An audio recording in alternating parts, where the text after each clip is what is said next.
As you can hear the roar of the crowd in the Dalian Sports Center Arena, Game 3 has just now dawned upon us. We've gone from a best of 5 down to a best of 3. Welcome back, everyone. Once again, I'm Dom. We've got Raz and Clement here, and we got a lot of stuff to talk about because we know it's EDG versus the Afreeca Freecs, the rematch of the round robin that previously went in EDG's way. Are we going to see Afreeca get revenge? Look, they want it. 100% they won it. They feel like the early game was theirs handily. The gold lead was in their favor, and then things were slipping up when EDG were looking for the team fight. So Afreeca must have been doing their homework to get the team fights in favor of them. Yeah, and the main theme about the LCK coming in here is about vengeance because they were swept 3-1 in terms of the group stages, so they want to have a good showing here. The other thing is about the side selection. We're seeing 6 teams in a row select for the red side. And of course, we do have to do a quick thank you to our sponsors. We've got Mercedes-Benz, Logitech, SPD Bank, and ROG. Thank you so much for making this amazing event possible. Because like we said, we got revenge grudge matches of the World Semifinals. We've got the MSI final rematch. Now we've got earlier in the tournament rematch coming back again. But let's talk about how this matchup is actually going to shake out. Because last time when we saw these teams play, it was decided in the mid lane. Scout versus Kuro. Yeah, Scout ticketed him early. That was the thing about Scout, because coming to this tournament, we talked about his solo kills. Oh, yeah. #1 in the LPL, and he made it happen again going up against Kuro, who everyone deemed as the best mid laner coming into this one from the LCK. But remember, Kuro's laning phase, he was never known for that. He was known for his team fights, 30% plus in terms of his damage percentage throughout all of his LCK games. But the issue is he was never able to really get to that point, and he was stopped early by Scout. Yeah, I really do see Kuro as more of a tech player. He picks champions that counter the enemy composition, and he doesn't really play for lane as much as we do see from Scout's side. And that's also why I think EDG should be the stronger team here. I think they have the better 2 carries in the bottom side of the map. But something EDG does have to worry about, even though Scout got the early kill and he was able to snowball it, the mid portion of that problem was the fact that Kuro was able to follow up with the Taliyah. Yeah. The Taliyah walls were incredible, that he was able to make use of it and follow Scout down to the bottom side of the map, where Afreeca was able to retain their advantage, get it back in their favor. So it comes down to, yes, EDG have phenomenal laners in Scout, and they can look towards iBoy as well, but the skirmishes, Spirit will follow you. Yeah. Kuro will follow you. They need to have the proper wards down there so they can catch that happening. And this is where I get to the where we get to talk about the side selection here, because it is Game 3. It's LPL with that side choice, which means EDG.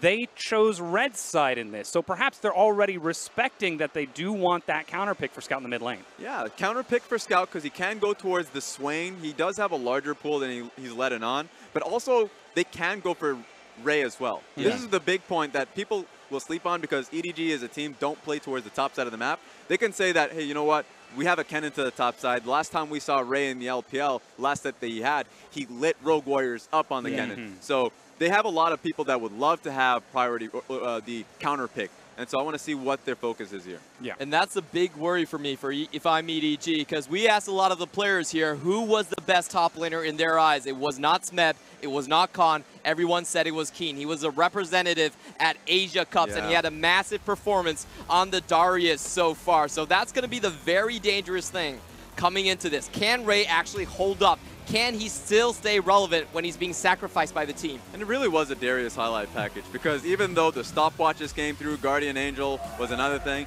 he was still keeping cool in a lot of these situations. And so the respect that he's getting from the players, from the LMS and the LPL, granted, this man is super good coming in the top side of the map. Yeah, absolutely stellar performance. Of course, that means that when we look to the connective tissue for those 2 lanes, we have to turn our attention to, as you just look at that massive KDA in the bottom lane, the connective tissue for that. For EDG, it's coming out of Haro in the jungle. Now, again, we still sort of question his youth with the team, but he seems to fit so much better with the meta for EDG. Yeah, even though a lot of his problems, as you mentioned, that consistency as well, he would have incredible carry picks.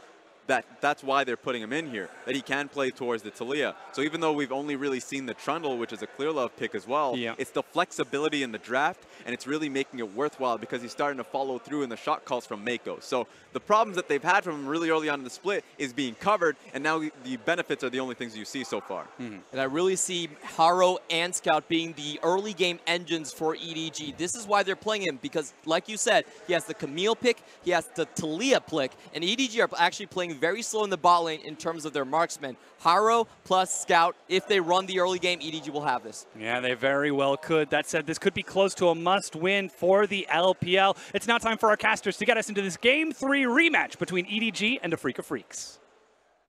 在主场，其实夺冠感觉是就是会非常爽的一件事情嘛。然后，肯定是叫大家一起加油，然后4个队努力去，为 LPL 夺冠嘛。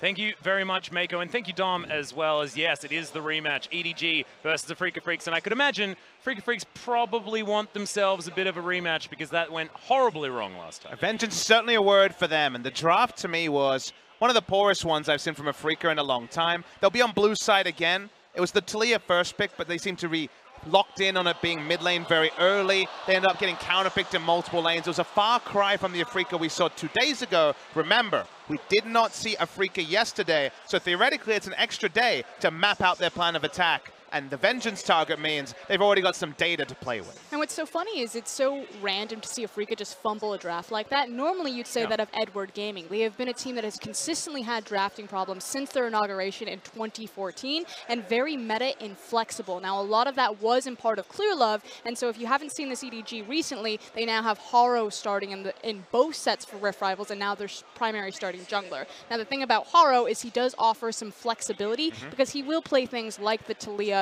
like the Trundle, like the Gragas from the jungle, whereas Clearlive seems a bit more inflexible, only going as far back as the Rek'Sai, even on this type of meta. Some Rek'Sai buffs come out, he'll be back, I'm sure. Oh, damn right. He could even be support, like we were talking about before. Think but of also, scouting. yeah, we want to talk about sort of the other side of the rift as well. Afreeca, they moved in Kramer instead of aiming for their second match and looked like a very different team. None of those drafting issues, but also Kramer playing like, you know, the stock standard, very experienced rock on the bottom side of the map like he always does. Beautiful to see from him, and still not entirely sure what Afreeca is going to be fielding as we move into the lineups. And for me, this is the matchup.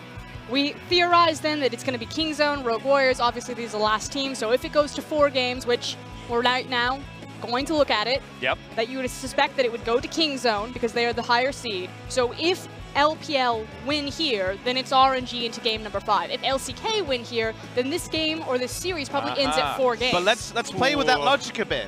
If it is an Edward Gaming victory, Kingzone have to be there in the clutch. And we already know that if there's one place they've struggled, it's internationally in the clutch. Exactly. It really is not a place the Kingzone want to be. They're going to be sweating, hoping that the Afreeca Freecs can take this, because they lose in the next time, we just get extra games. We get exactly the LPL LCK matchup that we were looking for. In my opinion, I think KT versus RNG, but based on how this team performs right now, Afreeca Freecs RNG could certainly be the option. And is it going to be EDG? Is that who we want to be throwing against the LCK in that final match? So many questions. So interesting. I think if Afreeca smash in this game and then we see Rogue Warriors win, there will be certainly an argument for Afreeca to play. Look at the lineup here. It's back to aiming in the bot lane role. He's seen as the stronger laning player. He actually played against EDG, so it'll be very interesting to see them track, as of course is still Haro for the side of EDG. And the 2 members that you want to look at is Haro and Ray, the newest members of Edward Gaming. If you want to find cracks to tear this team apart, just like what the analyst desk is saying, you focus on those 2. They don't quite have the same synergy. Mako, captain, shot caller for the team. If he's stuck down in the bottom lane, he can't micromanage those very young, inexperienced players, and you can catch them out and force mistakes. And let's just hope that we're going to see an Afreeca Freecs that's happy to go 2v2. I actually just want to see them straight up try and take on EDG, because EDG played their style against the funnel, didn't even really matter. The funnel was a weird one anyway, and then they just rolled over the game very standard. We know that Afreeca, incredible when it comes to standard League of Legends, even if the champions in the roles are very different. It just feels like they got a double introduction. They knew what to expect from EDG from general scouting, now they've seen them up close. Don't get overcomplicated with the Taliyah. I think make some small adjustments in the pick ban. Get yourself a winning lane, probably in top lane. That'd be the dream, but I imagine Keen is going to be kept on a short leash. And find Kuro a better matchup than blind pick Taliyah. I mean, the interesting stylistic matchup here is that I would still weight this towards Afreeca. I was aligned with you, Papa, as opposed to Clement, because I feel like Afreeca are just the more versatile team. They have more in their arsenal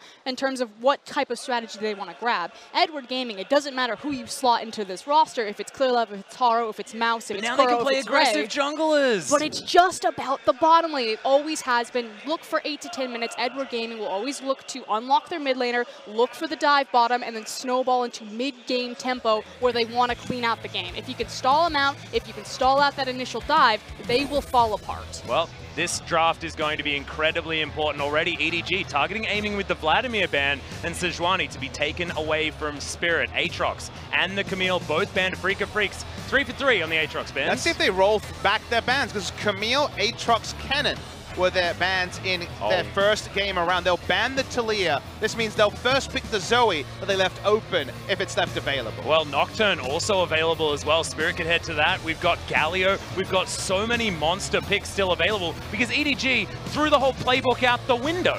And I think the option is that you leave it all open or you ban the Zoe here. Now in the LPL, they do like to try to grab the Ryze into the Zoe matchup because they feel like when she bounces, you can grab her and then try to burst her. But then you need to prioritize a heavy ganking jungler in. There is the LeBlanc as well that can be considered if you want a slam lane, or the Galio to rotate if you want to go for a rotational play. So those are ones considered. Even Irelia can be taken. Oh god, the insta-lock, yes, baby! That's what I'm talking about. See whether it's going to be Scout, but I have a feeling it will be, as Haro. What is this? The Gragas is a beautiful option. Can go into the hands of Mako as well. Could go to Ray as a bit of a shout out to Keen, but good god, that ganking combo is disgusting. And I do want to hold off and say that it's not quite Haro's Gragas. The best Gragas player that we have in the LPL is actually Mako taking the support Gragas. So obviously, still flexibility there to grab the Lee Sin and have that classic Yasuo Lee Sin combo. Speaking of classics, there's so many classical things available. We're having a classical good god, concert over here. Khan could be locked in right here for the Afreeca Freecs. Beethoven, eat your heart out. Here we go. Zaya Khan. And suddenly, Flexerino is happening here, as it could definitely be a funnel once again by the Afreeca Freecs. And remember, Aiming loves playing the casters as well. The mages on the bottom side. This could be a bot lane Zoe, potentially. We could still be funneling. That's the crazy thing. You would say, but there's a Zoe, but people have been talking about the fact that Zoe can make her way around the map as well. Go into that bottom lane. Exactly. So much can still be left open. Meanwhile, seems like we're going to be loading gold on a Yasuo, and everyone else got a knock-up, baby. This is the solo queue game where Yasuo says, I'm smurfing, and everyone else says, all right, Malphite somewhere, it's fine. Yeah, exactly. We'll see whether Ray's going to pick that one up. And here's the thing, though. Edward Gaming, the last time they beat Afreeca, that was the best that Edward Gaming have ever played, and it was the back half on the back of Scout, playing the best that he has ever played. So building around him, finding that momentum, finding that confidence, I have a bet that it's going to be his Yasuo, not iBoy's, not Ray's, and that everything is going to go into their mid laner who has stepped up and said, I will lead the team alongside Mako now that ClearLove's gone. If you're in a first round Alistair against Flex Zaya Khan, I think definitely you're doing it for the knock-up potential. I wonder if you consider banning a Morgana, and just they might just chuck a Morgana somewhere and try to really bring up the reliability of the Yasuo plays. Well, I feel like Morgana would be beautiful on the Afreeca Freecs comp, so you're doing double duty if you pick it up from EDG, but the Mundo is going to be taken away here by the Afreeca Freecs. Looking at that final spot, of course, Shen available. So much available right now. I was thinking about it while you were talking. Some of them have slipped out of my mind as iBoy making some considerations on the Vayne, but I have a feeling that he's just thinking as the Kai'Sa to be locked in from EDG. And the Shen seems almost a certainty because Shen X is what you do if you're funneling, but we're not clear 100%. This is the Afreeca Freecs' favorite funnel combo if they do pick up the Shen. But there is reasons that you might consider to move away from funnel. Take the fun out of funnel, if you will. We'll see what the decision is here on the side of Afreeca. But Spirits Rakan looked incredibly good when they played it in their funnel, as well as Tucson on the Shen, coming from behind turrets to grab first blood. The man is on the map exactly where he needs to be. And with the Shen lock-in, we will be confirming funnel here for the Afreeca Freecs. Who's going top lane in that scenario then? Oh, it's the GP to deny the GP counterpick to the funnel strategy. Once again, Afreeca drafting pretty nice. Also a blind GP. There's a lot of things you can do here to try to dominate it. And I also love Gangplank into Kai'Sa specifically. This would be one of them.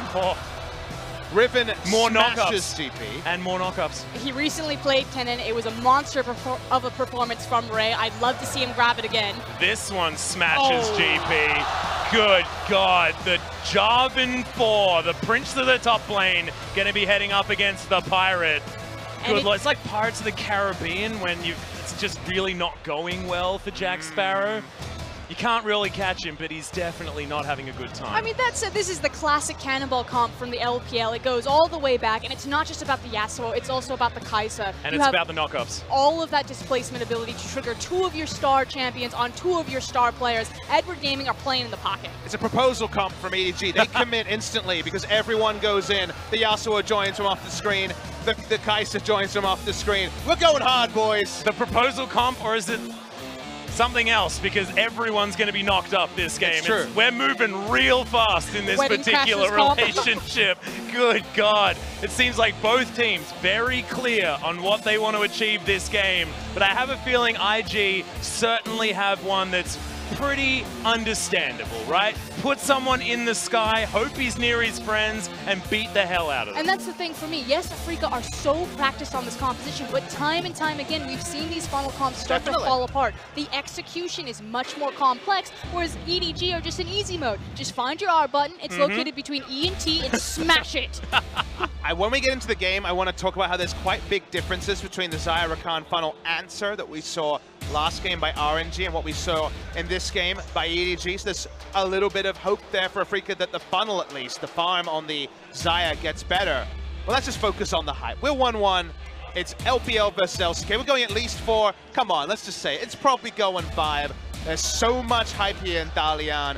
And a lot of it's decided here because I know everyone's already thinking about what 4th game looks like, depending on the victor of this one. Again, this, for me, is the decider if we go to 4 or 5 games. This is do or die. The international chokers in Edward Gaming without ClearLove versus the international newbies in Afreeca. So close tasting that stage and never quite reaching it. A lot of pressure on their shoulders now. And then the next game is going to be the opposite side. The international chokers for the LCK. Kingzone coming in. With, of course, Rogue Warriors, the international newbies on the other side. But this time around, Afreeca Freecs versus EDG. You've got knock-up synergy, you've got hell strong lanes coming in versus the funnel from the Afreeca Freecs with the tools that they really like to use. We saw the Shen and Rakan supporting the Xayah work very, very well. But how is Keen going to survive against the Prince on the top side? Look, EDG just poured petrol all over the Rift, and they have 5 matches ready to light it. So the fire's going to start thick and fast from level 6 on. Well, I hope we definitely get 5 matches, Papa Smithy, as here we are, Summoner's Rift for our 3rd one of the day.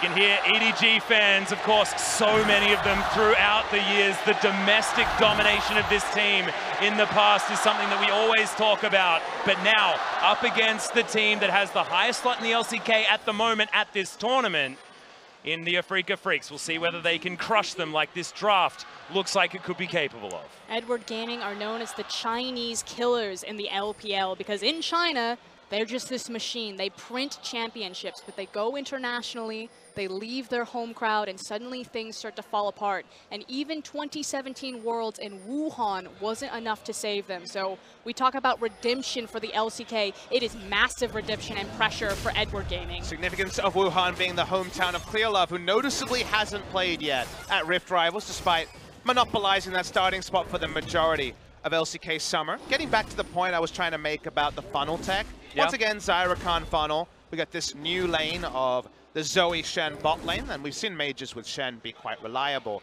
The reason why I say that EDG is a bit different compared to RNG is Lissandra, ability to push and ability to contest at level 2. Insane. As we got some EDG fans apparently on these votes. Meanwhile, Yasuo takes a lot longer to push. His one-item power spike is quite expensive and takes a long time to come online. They have a ganking jungler comparable to the Camille, but lower damage threshold. No press the attack. They electrocute fine. But it feels like it's a far gone. We know that Yasuo or Gragas turns on at level 6. Meanwhile, we saw Camille and Lissandra turn on at level 2. It's also a very different start and execution already out of this final comp. So you're talking about the different tech, and it's already being piloted very different. The fact that Afreeca had a delayed invade, looked to 3-buff, which is now forcing Haro to go for double red if he doesn't just want to lose everything on the map. But I believe, okay, no, he didn't lose both scuttles. It wasn't as bad as Score versus Raze, but Haro definitely put on the back foot in terms of tempo, not unleashed like MLXG was in the previous game. And that's why the prospect of a funnel against Afreeca Freecs is so scary, because in Korea they're known for their preparation. They don't have FLICKR. They don't have superstar names. They have players you've heard of before, but they don't have the one person to point out and say, this guy's the big carry. Keen evolving into that name, but no one is an international superstar just yet. But they're famous for playing more scrim blocks than any other team. They play their B team when they can't get other scrims. They play almost no solo queue. I hate them because I try to scout them in solo queue. Their last game played a month ago, and all right, we're taking it easy. But no, they're scrimming so much that they don't have time to play in solo rank. Their set-piece plays, their preparation is second to none. So if they're able to play their own game with this funnel, expect good results. I love the word that you use, set-piece plays. The funnel comp actually reminds me very much of the old lane swap type of style that League of Legends used to have popularized. That's why everyone hates it. Exactly. But it's about the idea that you must know the different steps and pieces and all of the different ways that it can unfold. And it feels like Afreeca are the most practiced. They know exactly what the playbook is and when they need to look for their option play and change things up. Well, Mako not going to go to sleep just yet, but does get taunted. The cow taking about half of his health bar. Nothing really to worry about. Here at the top side, though, Keen having a great time picking the grasp just to have a little bit more control in the lane. Seems to have worked out. We'll see whether Ray is going to be able to pull this one back now that he's picked up that full wave under the turret and grabbed that experience. We've had a pretty decent amount of GP. It's our first Resolve Tree GP from a Korean team. Understanding that, yep, eventually Jarvan's going to just have a free lane in terms of all-in potential. You can delay that while the funnel farms this. Kuro. Yeah, Kuro is going to get ignited, but he's going to survive this one.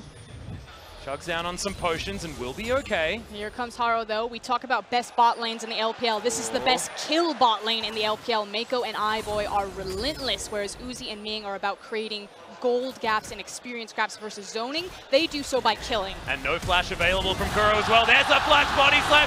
Explodes. iBoy gets the kill for first blood for the LPL. And Kuro has his ward up, but has no time to ward in any sort of defensive spot. Could just hung it around the corner if he was too scared to face check the brush. Doesn't, and while his first thought was to walk back, the flash body slam did the rest of the work. And the thing is the magnifying glass has to be put on aiming and Tucson down here, excuse me, Kuro and Tucson down here, because this is where Edward Gaming are going to attack time and time again. You look at the composition, it's all about the Yasuo, it's all about the Kai'Sa, but you look at Edward Gaming, it's always about the bottom lane. Well, you saw Tucson was able to at least bully the Gragas away from that Krug camp. Did manage to take it down, but at least everyone going to be going back home. Kuro's going to be able to do some farming, got himself some boots and a book. And hopefully in that book are some guidelines about surviving after your flash is down against a Gragas. And we should consider the new guidelines of 8.13, and we've seen a lot of funnel from the LCK. When they haven't played funnel, we've actually seen some pretty good results also. In fact, I believe their win rate without funnel comps has been very high. The reason why I make the overall point is, remember again, the guideline from 8.13 is, if you die early, it's less punishing. So you do get Kuro back on the Rift faster. So theoretically, how much does it matter that someone dies once in the early game while the funnel is still getting the actual farm lead? It's at the moment not massive, but it's been free farm for the Xayah. The question is, you would say on 8.13, less than before. Which is why all the pressure is on Edward Gaming. They need to be proactive. They need to start creating that snowball. We talk about it all the time. Scout's going for a big run. Yep, Ray's just going to flash on top of him. Cataclysm already available. He's waiting for the flash, and he's not even going to use it. Cannon Barrage comes down. Ray's got no mana. Scout's got nothing he can do, charging up the Tornado. But who damn cares? Keen's just running around him. Keen did not respect that all-in at all. Ray's flash wasn't for a knock-up, so there was no way to initiate a knock-up. His EQ was on cooldown, and Keen says, thank you very much, I'll keep my flash. Yeah, thanks very much for yours. And we talk about the different cracks between Ray and Haro and how they synergize with the rest of Edward Gaming. Some miscommunication possibly there, and really shouldn't be, because both those guys are Korean. Yeah. Yeah, that wasn't great. Yeah. Yeah, well, the bottom side's doing well. That's the awkward part of the VOD review. Like, skip it, yeah, we know. Yep. Look, see, it's still 1-0. We're still doing great. Everything's good. Don't worry about it. Yeah, but Gangplank's farming extraordinarily well against a Jarvan that was the counter pick given over to Ray. So Keen been doing fantastically well in this matchup. Kuro, not so much here on the bottom side, but has a dash cannon for some extra mobility. People who don't follow Keen's story, is a bit of a who's this guy kind of player because he's come from Everett Winners last year, a team that wasn't doing much winning. I know the name is ironic.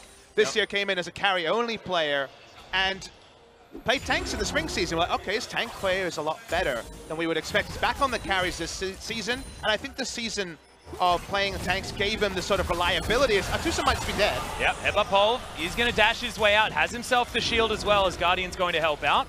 And now Kuro's trying to fight back, but EDG winning that one handily. What I want to finish on Keen is, he has a lot of poise. This is a guy that doesn't get rushed. He won't randomly flash. He's much more experienced in terms of his play than the level of experience that he's amount of time he's played. Exactly, well. Very young player, but his high school diploma while playing pro in spring season. This guy is a budding superstar, but already poised something you can give him. I mean, to poker face Edward Gaming like that in the top lane, you're just eating up momentum and time and tempo. Again, they must be proactive, they must get this snowball going, because otherwise they're just going to fall behind the gold funnel composition and get blown out late game, especially across from a Gangplank and a Xayah. Well, Spirit spots out Haro here in the river. Bit awkward that Spirit's the same level as Haro as well, because Haro wasted that time earlier in the game.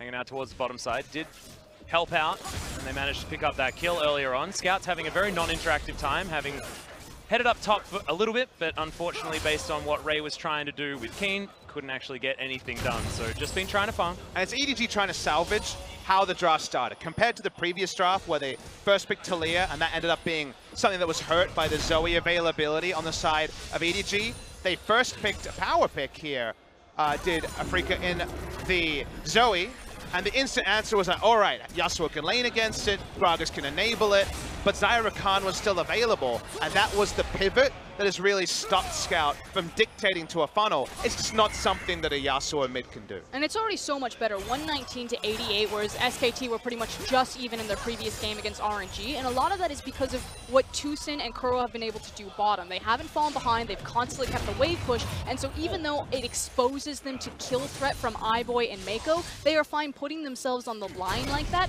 because it means that their red side jungle doesn't collapse. Haro's not able to just eat that up, which means that aiming is able to absorb all of that CS and actually funnel properly.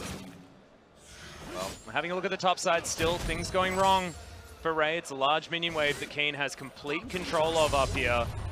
Still looking for some more barrel chains, but I think the last time we saw this composition work very well for Afreeca was up against a Yasuo as well, if memory serves. It's working really well right now. Yeah, it certainly is working very well, and certainly working better than against the Lissandra that we saw last time around. Oh, is it 10 minutes already? We're getting there. It certainly is. Haro's chilling. Time to gank bottom, boys. Well, Tucson, he's got the Spirit's Refuge, but is it going to be enough to save him? Oh! Thanks very much, Haru. Take the success flash. Tucson played that beautifully. Yeah, just stunning. Really nice flash timing. Expected the barrel. Saw his health was high enough that they need to add some more burst damage front-loaded, and he gets away. Haru leeches level 7, but he's actually behind in experience compared to Spirit. Amy can disengage, and no harm, no foul for Afreeca Freecs. And again, all of these absorption plays are so important. The fact that Keen was able to absorb the top lane pressure when Scout made the roam up there. The fact that Tucson has a gorgeous flash and is able to absorb the pressure from Edward Gaming bottom. This funnel comp, it's working exactly as intended, and the baton will surely be passed from EDG having control in the early game to Afreeca having control in the mid-late game. And the unintended bonus is that the GP's doing so well that he's going to hit a 2-item power spike very early in the Sterix Gauge second, and then Jarvan might actually lose lane. That might be the awkward thing, is if you actually get the Sterix early enough, you actually can be all in and turn around and kill the Jarvan. So in terms of where this game is at, because that early gank meant not even a flash was blown, Keen is as competitive in CS as could ask for. Yeah, absolutely. And we've seen, Grasp GPs turn around these matchups a lot as Trouble Bubble lands on the bottom side. Paddlestar not going to be thrown in just yet, not going to get the damage amplification as Mako played that one pretty nicely to keep iBoy out of trouble. Yep, credit to Mako, target selecting Tucson, knowing that the flash CC taunt, just the taunt was going to come down. Yep, nicely done. They are going to disengage, moving back under their turret as iBoy doing his best to navigate this lane, but he's even in farm. And as a Kai'Sa, you know, if you get yourself a free lane like that, you're feeling pretty good about it. But this is not the funneled Kai'Sa. This is just going to be regular mode. We'll see where the aiming is going to be ahead of him, because that's where the comparison needs to lie. As Kai'Sa will have a decent amount of time being all the way around, but we've got a gank in the mid lane. Scout has to get out with the flash. Exhaust is going to be used as well, and now the turret is under fire. Mid lane outer would be a huge advantage for the Afreeca Freecs as the funnel comp. And I just love the tempo control that Afreeca have right now, and the fact that they're forcing plays. Yeah, it wasn't as successful as it needed to be, but we call EDG the play set team in the LPL. If you give them time, 2-3 minutes where they get to dictate, okay, this is the play, this is how we execute it, that's when they thrive. But if you force them to be reactive, they just don't have the synergy and the experience on a lot of their key members to keep up with top teams in the world. And while a lot of people have been on the KT hype train, as Kuro hoping to stuff some backs in the bot lane, if you listen to the interview that was done with the coaches, the LCK representatives after the LMS series, the question that was asked by the media was, the Chinese teams are saying that Afreeca is your strongest team. Do you have any comments? So rather than the KT expectation, there is a lot of respect from the LPL camp towards Afreeca. They're the team that I would like to see play twice, because I really feel like more often than not, 9 out of 10 times, you see drafts like this that, yes, they could still lose the game, but you look at the draft, you nod and say, they started with a power pick, they saw the Yasuo Gragas, and instantly attacked it in a way that there wasn't really much left in the remaining champions that EDG could salvage. It's actually one of my favorite storylines in the LCK, especially with the likes of Griffin right now and Afreeca. It's kind of the next chapter. You know, you have you guys' beautiful intro of all the old jerseys, but ultimately it's kind of the newer jerseys that are starting to step forward and lead the next wave of LCK talent. That's why maybe in a few seasons' time, the shot of Viper walking in with 9 different players and 9 different teams looking on him might be the more ominous thing than right now crying about Mark Noon and all those other names. But we certainly will anyway.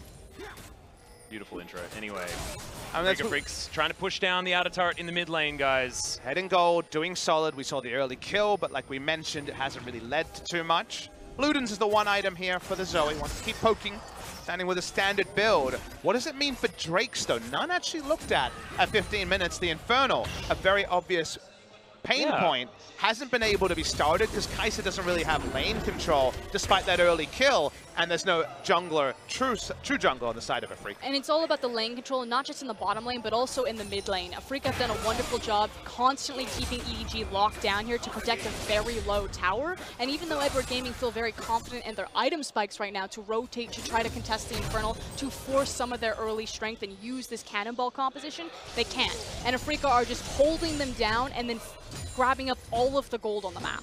Yeah, and Afreeca probably going to be pretty okay with keeping things split. As probably not going to want to team fight against the team that can hold you in the sky for about 15 years. Keen pushing down on this top side as we're having a look at the money. He's ahead in gold by about 1,000. Been hitting enough of these parlays, and good God, he's got some farm. Getting turret shots in, not anything huge, but still a point to mention the vision control. Top side, 2 control wards there. Getting them so many controls. Afreeca basically have 100% uptime on 5 control wards after 10 minutes, and so far it means that even this Drake start is going to be risky from the side of EDG. And that's the thing, it looks like nothing has really happened in this game so far, but it's just beautiful the mind games that Afreeca are playing with Edward Gaming. You can tell that EDG are starting to get desperate. They're just being locked into their lanes, they're being starved of a lot of their resources, and they're being denied where they're strong. And the funnel champ got 600 gold. It's a pretty cool story for and the funnel how much got gold there's turret. going to be. Exactly. This has been pretty immaculate as a start, but ending with the funnel comp hasn't been as auto-win as it was in Korea.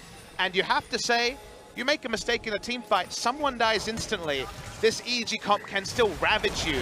So the guarantees are not there, even though the funnel is doing well. Also, when you have someone like Mako on his signature pick like Alistar, EDG are still team fighting gods in the LPL, so that's kind of the big win condition for them, and the Infernal's going to help out tons there. Oh yeah, they are going to get that one for free as Keen. He's looking to try and take down this turret. It might be 3 turrets before 17 minutes for the Afreeca Freecs, which is the wrong side of the scale if you're looking at the funnel composition. Keen's going to be able to lock that one down. Has himself some barrels in here as well as Ray. He might be in trouble. Everyone's moving up on the side of the Afreeca Freecs, and Ray, he's the one that has to get out. This ain't a counter pick. I feel like it looks like Keen picked the GP into it. Keen is absolutely making Ray look very ordinary in this game. He's played the laning phase immaculately under quite a lot of pressure, both from the pick and also the Yasuo roaming early, and the threat of the Gragas takes down the turret, starts working towards the next item, which will be the Sterix Gauge, stop him being all in. Just another day out for Keen. That's why we rate him so highly. Yeah, incredible play, and also genius to pick up that keystone in the grasp of the Undying as well. He was one of our first GPs to do so in the LCK when we saw it as a bit of a pickup into the Gnar matchup, which turned around so many different times. Going to be useful here against the Jarvan as well, as Shelly's taking a bit of a beating from Afreeca, but EDG, with Mako leading the charge, is something that has to be respected. This is what I'm talking about, the desperation. Edward Gaming, they're now, what, 2K, close to 3K gold behind a funnel composition that has great scaling potential. You can tell they're hunting, they're trying to poke their head in, they're trying to figure out how they take a foot back into this game through forcing a fight. And the funnel comp was so happy to start the Rift Herald there, because their fallback was an entire 3 camps available on the blue side. So they were like, well, if we get the Rift Herald, that's great. If not, we move back. There's no real cost to the play. So just very comfortable stuff from Afreeca. Well, Super Soaker is going to decorate EDG members with some cold ice. Haro is going to be able to lock down the blue buff for himself, but means that it's not going to go to anybody else. I guess iBoy was the one that kind of wants it on the side of EDG. Haro is probably going to be picking up most of them. Now pushing down the bottom side. That outer turret still remains, but there's so much pressure here. And unlocking the map as a funnel comp, having all those more camps for aiming and Spirit to roam around to, it's real dangerous stuff as Portal Jump gets Kuro to safety. It's also the fact that they still have Shin and Zoe, so yes, you unlock the funnel comp to have more access to more gold, more camps, but you also unlock the fact that you have a hard engage from Rakan, you have the Stand United so you can play cross-map so easily, and then Zoe is the ultimate win-more type of champion because of her ability to cover up choke points and just obliterate you underneath your towers. Edward Gaming have frankly really run out of time, and now they're unfortunately at this point where, okay, Afreeca have their items, we kind of have ours, but we don't feel confident, and now they just need to survive for another 10 minutes, but that type of damage is going to make it very difficult. Mako holding the ultimate is actually real scary here. Throws it back in as Kuro immediately flashes. That's not going to be a spell thief as Cannon Barrage comes in. Mako, the ultimate's going to wear out as Kuro really wants to find it. Ignite is going to be able to pick. No, it's not! As the perfect timing's there from Mako Keen. Just shoots him in the face though as he teleports his way forward. Tucson picks up the kill on the Gragas on the back end, is aiming so much money, so much gold, and so much damage as Scout gets torn apart on the back end. Has to flash to get out, and it's a beautiful team fight from the Afreeca Freecs in the end. Kuro ends up initiating with his face, but they're so far ahead, it doesn't matter. Will aiming push any damage? He won't. He'll just take the red buff. He's fine with that. Oh, almost accidentally kills Yasuo. Who, just calm as you like, is just going to back his way out. That was cute.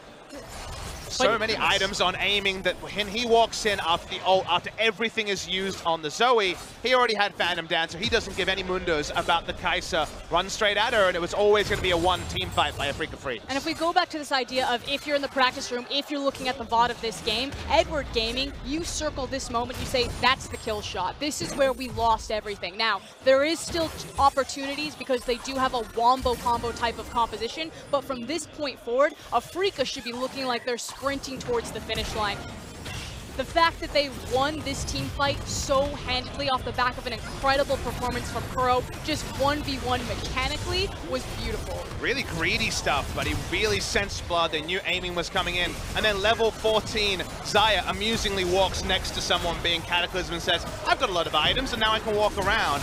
And that's where things were very bad for the side of EDG. And Keen was just a monster. The Cannon Barrage, 3 people stood in it the entire duration, and then comes down and lands barrel after barrel, shoots people in the back of the head, and that it was all over. I think this top lane really has had so much to do with how the outcome of this game has gone, and it should have been the other way around based on counterpick potential from EDG. And now he's like immensely far ahead. He's the most far ahead. He's 2 items against someone who's going for the random sampler. Oh no, he's got 3 items. Kindle Gem, my favorite completed item. It essentially means that that 10-minute window that Edward Gaming needed to survive in now has extended to 15, closer to 20 minutes. They are just white-knuckling, holding on to the cliff, and here comes Scar, just ready to launch Mufasa off. And here comes Dalian picking up on the same analysis, and there's a tinge of just real desperation in their voices. They understand that It needs to be a few team fight victories in a row. You're not far enough ahead or even compared to the previous teams that have won at 22 minutes and closed the game. That will not happen in this game, even if they get a wipe. Which means now all attention has to come to the Vision game. You see EDG immediately stack up, trying to do their best SKT at Worlds impression. Maybe they find a pick, but they need to at least clear out their jungle, lay down their defensive vision, and then to start playing red zone defense around the Baron. But what do you do about this Pirate? Cry. Who's just doing whatever the heck he wants. Ray even going to take damage from those barrels. It's just such a problem for EDG, and all of the vision that you were talking about throughout this entire game still there for the Afreeca Freecs. Aiming, picking up minion wave after minion wave. And a nice 322 CS at 22 minutes. He's Flame Horizon the clock at 22, which is despicable. And Infinity Edge was picked up. I know, that's the nice item, Atlas. Yeah, I can see that. Maybe this time we need to use all our ultimates on that guy. Yeah, and then he's going to press Featherstorm, and then everyone's going to be really he might play sad. Stopwatch instead. But then you're still dealing with your off. Sterix Trinity gangplank. And the thing is that Afreeca have so many ways to play out the map. They don't have to funnel into the 5v5. They don't have to get Edward Gaming the Miracle Wombo Combo team fight. They can continue to punch Ray repeatedly in the face with this gangplank. I'm really not sure who you ult as the Jarvan because the GP kills you, the Xayah lifts off, and the Zhonya's on. Yeah, it's the who's trapped in here with who type question. That they're all holding hands. Yeah. And you just get the Red Rover damage situation. ultimate. Prayer circle? Like, what is happening? I mean, the press circle might be the next point. Yeah, I for think EDG. press circle is what EDG are sort of needing at this point in time. As far as what a funnel comp wants, a 6,000 gold lead is not something we like to talk about. We like to talk about, can they come back from a 6,000 gold deficit? And the answer in the LCK a lot of the time was yes. It's a bit The of answer a in the LPL has been no. Yeah, I've seen some of your emergency funnel comps though. There's some weird ones. purchase on the Yasuo here. Already GA first, looking for an extended fight, not the burst. This is your moment, Mako. Yeah, it doesn't have the Infinity Edge either, which is so important for the Yep. Yasuo as well, for that 120% crit. It's Afreeca Freecs. Minion wave in the top side is starting to push. EDG, it's all about the next execution. Even one ability on cooldown could be a problem. It's going in. Yep, there's the dive forward. The quickness just going to charm everybody up. And look at the health bars. The red ones are just disappearing. Kuro goes down to his stopwatch, but iBoy in the back lane is getting the work done. Aiming instead. Somehow they find the fight, and EDG straight over to the Baron. How did we underestimate this team? It shouldn't have happened like this. And Edward Gaming are the machine. It doesn't matter if it's Clearlove. It doesn't matter if it's Haro. They will do the same thing every single time. Team fighting gods. It may be an international event, but they're still in China, and the crowd is still behind them. Afreeca tunnel on what they want to kill, and they allow iBoy access into the back line. All those plasmids stack up. Everyone dies. Afreeca Freecs would love to have that time again. Yeah, aiming just did not get anything done in that fight. You looked at the beginning of it, the cannon barrage, so beautiful. The barrels were beautiful, but they weren't getting the kills. They were just softening them up, and EDG found the CC. Let's get into this one again. So watch the fight, and of course you're trained upon how much killing will they do. They have all their items. They knock up the Gragas. They don't kill anyone. Watch iBoy on the back end. He's able to reposition into the backline after a huge cataclysm. It was the press circle. They all funneled up, and that allowed the Kai'Sa free attacks. She takes no damage the entire fight, and that's what happens when AP Kai'Sa gets a freebie. And now suddenly Edward Gaming are back on even footing, but certainly not ahead in this game. They still need to win multiple team fights, and you have to know that Afreeca aren't going to make that same mistake again. They immediately looked at each other and said, okay, maybe we probably shouldn't all stand together for Jarvan to just put us in a hoop. Yeah, but it's now 2,000 gold, the difference between these two teams. You've got Sterix Cage almost completed by Scout. You've got the 2-item spike that you're looking for as the Kai'Sa. The crowd erupting in favor of EDG. We thought this might have been all she wrote by the early game, but we certainly have a game on our hands, as now this gold lead is going to evaporate for the Afreeca Freecs as the towers start to crumble. And repeatedly this idea, the weight of the crown, LPL, the defending champions here, it's Edward Gaming where it feels like everything is on the line for them, because then it's just their 4th place team, Rogue Warriors, between them and defeat. So all of the pressure is on EDG to shine. All of the weight is on Mako to step forward and say, I don't need Clearlove. I can lead this charge. I can lead this team. And we don't truly see the impact of the momentum switch of the last fight in item purchases yet, but we're cresting upon huge item completions with the next purchases from EDG that may never have happened if the team fight was able to stick by Afreeca. So what it means for the next fight is it's going to have to be perfect execution from Afreeca rather than just see hero kill hero like it might have been if they had won the previous fight. Well, that's what they thought the previous fight was, and they were hella punished for it. Skoro is going to be able to take down the Rift Scuttler. The Baron certainly not there, as it's still got a minute of duration. Only one outer turret was picked up, though, as EDG have been very respectful of where they're moving around this map. QSS, very importantly, just picked up by aiming. You got the Storm Razor there for Keen as well. 3 items on the gangplank is huge, and he's going to turn up here towards the bottom side to try and deter Ray. And he certainly does. Look at those crits with the Storm Razor. And again, for Edward Gaming, it's so much, as Papa's talking about, just evening up the score. They want to grab the free towers if they can, but more importantly, it should be about clearing out the vision, neutralizing that vision line, maybe poking some of your offensive vision forward, and making sure that you're staying together, that you're covering your flanks, because the composition only thrives when it's together.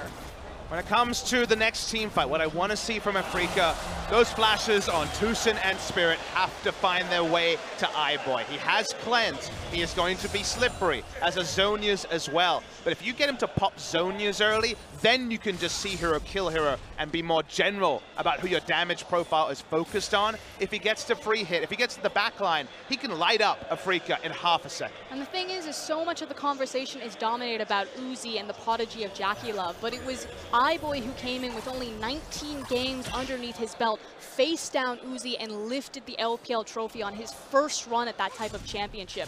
Goes to Worlds, puts up a good performance despite the failures of EDG, and continues to be a dominant threat and almost the unsung superstar of the LPL when you have all of these other names around him. Well, we're now looking at iBoy to try and carry this one through for EDG. Scout's got his GAs, got his Sterix, now considering the Infinity Edge. It's the first time that I've seen an Infinity Edge come in at item number 4, but wanting to make sure that he has the safety. Right. And Teleport is going to get towards the top side as Afreeca Freecs want to get rid of him, but no way for the gangplank to interrupt, and Ray gets out. Nice collapse attempt by Afreeca, but Ray understands GP has no interrupts. Go for that play. They know now that multiple people are going to be running through the river. That river does herald an Infernal Drake. Maybe this will be the next fight. If EDG win this one, Baron would certainly have turned into quite a lot of momentum. I think Afreeca are just going to burn it way too quickly. They do. It is going to be taken down, but now is the fight going to be there for EDG. We know that they like to sculpt them, and they're not going to find their opportunity to engage. They back away. So we're even now on Infernal Drakes, a cheeky extra cloud. We're even in everything, Afreeca. Atlas.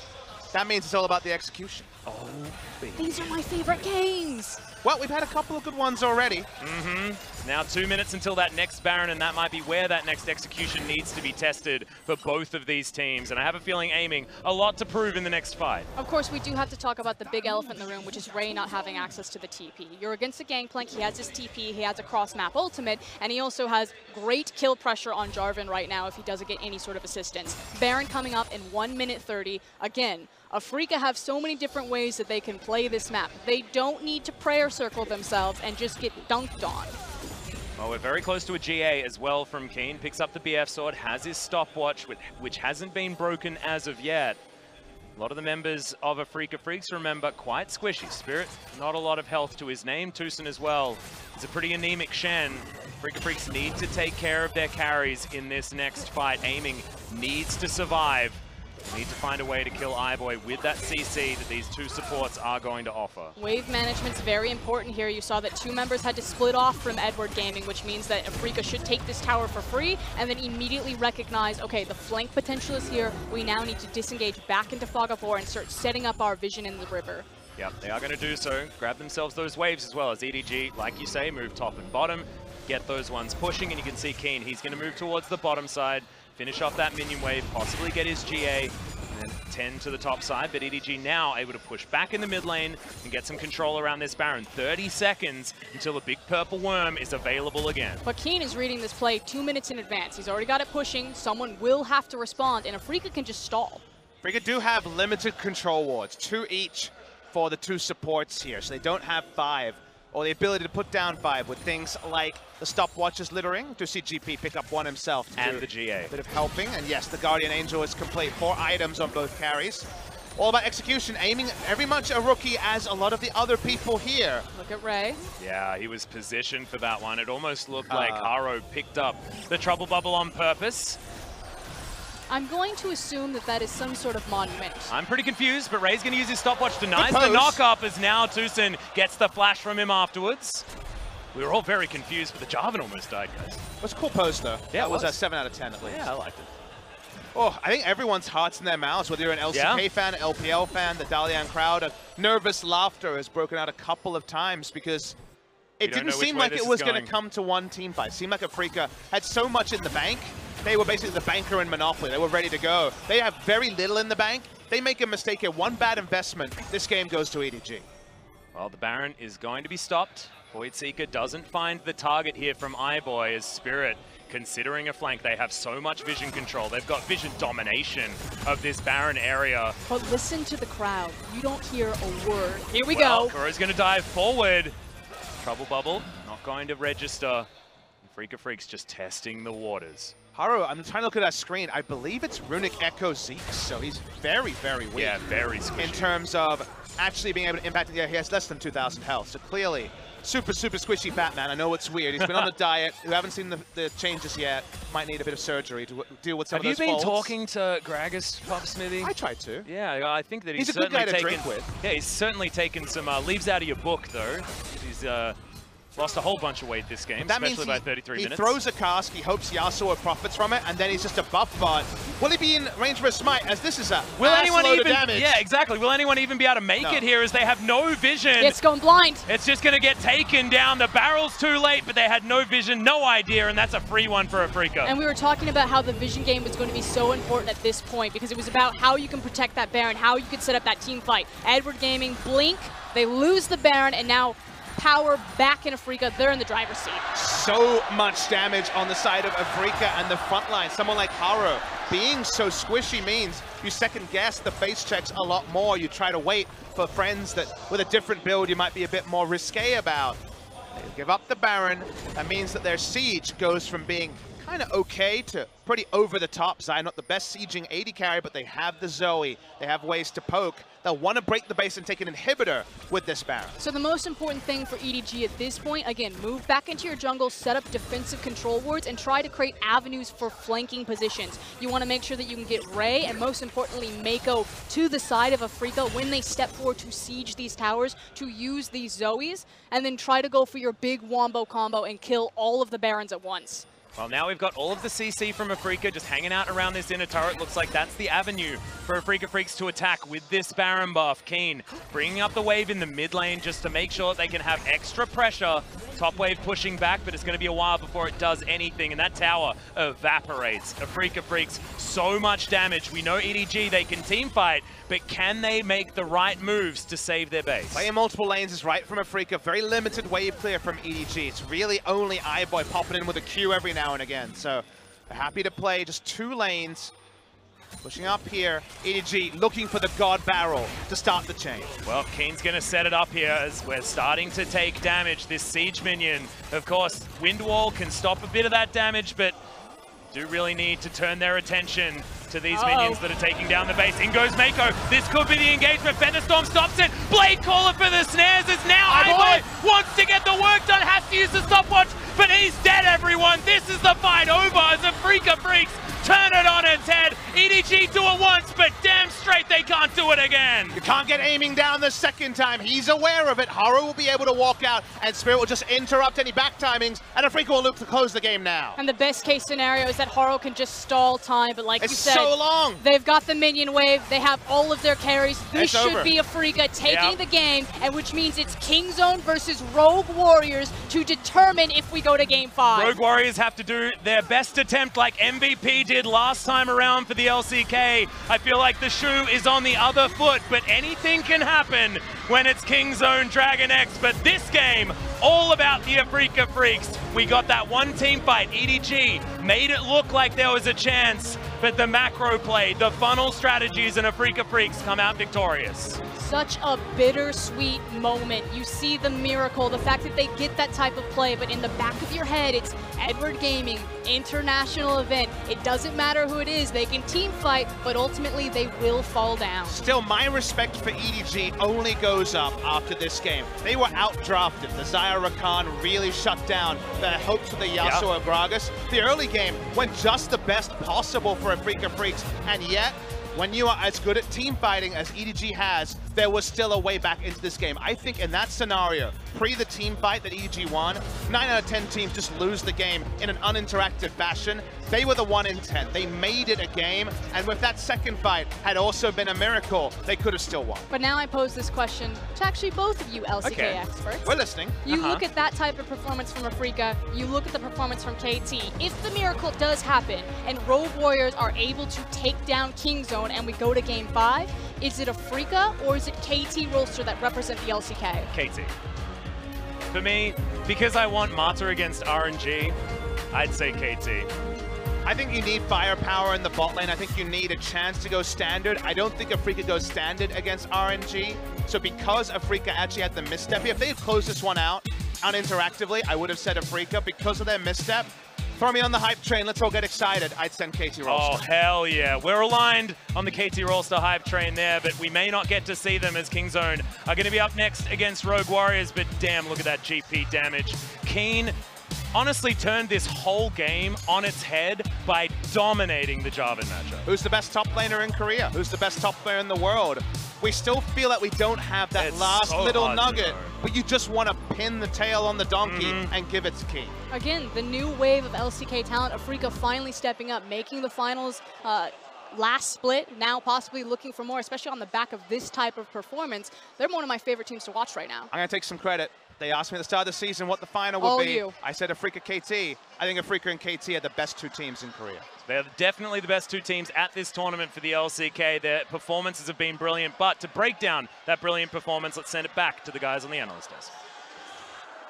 Thank you so much, everyone, and whew, gotta catch my breath after that one. We weren't running, we weren't sprinting, but it really just felt like, as Papa said, your heart was in your throat the entire time through that game. Yeah, that game was intense. I know a lot of people looked towards the Afreeca Freecs composition and said that they had the late game handily, but remember the front line, EDG had it, and the all-in as well.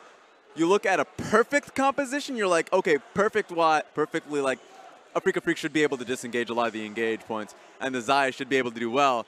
But it's not about perfection. Yeah. Exhilaration means something, adrenaline means something, and mistakes did happen on the side of Afreeca Freecs. Yeah, for me, I actually believe that EDG did expect the Xayah Rakan. It's 8.13. You do expect those 2 picks to come out, and their answer was that they were going to get Scout into the side lanes and find consistent kills.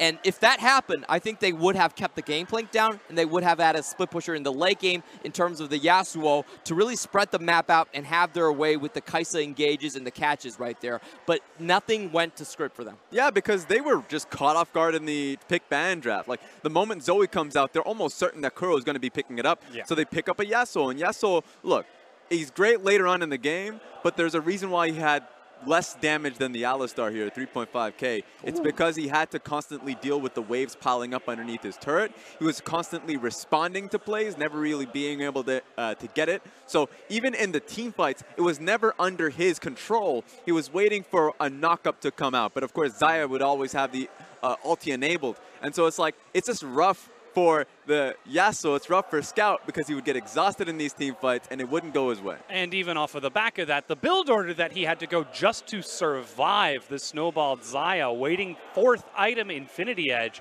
on that Yasuo, denying a lot of that damage. Still, though, we do have to commend Afreeca for playing the funnel successfully against EDG, despite seeing all of that counterplay. We do have to talk about what happens when that funnel is actually able to come online. And to do that, we'll show you that fight that we had at the Dragon Pit, in which we could see that Xayah damage firsthand. Yep, the start of it looked good for EDG here. Everyone thought they had the catch onto Kuro, but we really have to wait until the moment, until the Fed Xayah comes in. She's over leveled.